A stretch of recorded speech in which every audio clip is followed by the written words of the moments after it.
Tumambad po sa pulisya ang ilang matataas na kalibre ng baril sa isang apartment sa Maynila. Pinaghahanap ang tenant doon na posibleng sangkot sa mga iligal na aktibidad.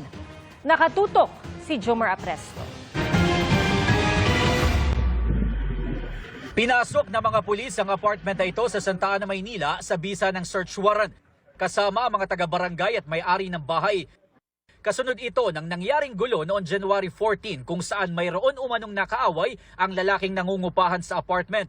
Ayon sa mga saksi, tinutukan ng baril ng isang dayo sa lugar at nang himasok at nanggulo rin dito ang sospek bago tumakas. Ang lalaking nangungupahan, tumakas din. Pagpasok ng mga otoridad, nakita nila ang isang M16 rifle na nasa laundry basket. From that point, under that circumstances, nag-file po tayo ng search warrant sa court upang makuha yung M16 rifle sa legal na pamamaraan. Doon nga nakapag-recover tayo ng isang M16 na rifle at isang caliber 40 pistol at dalawang 45 caliber pistol. Ay puno-puno ito ng mga bala doon sa kanilang magazine. Isa sa ilalim sa ballistic examination ng mga baril.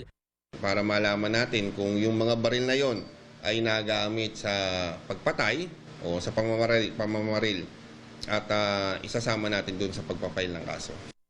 Tingin ng mga otoridad, posibleng may atraso ang lalaking nangungupahan o kaya sangkot din siya sa gun running activities at sa illegal na droga. Sabi ng pulisya, sa oras na maibalik na sa korte ang warrant, gugulong na ang kaso at posibleng maharap sa iba't ibang reklamo ang nangungupahan sa apartment. Inaalam din nila kung nasaan ang pamilya nito na huli umanong nakita ng may-ari noon pang December 2024. May follow-up investigation din sa background ng suspect na nanggulo sa unit. Para sa GMA Integrated News, Jomar Apresto, nakatutok 24 oras.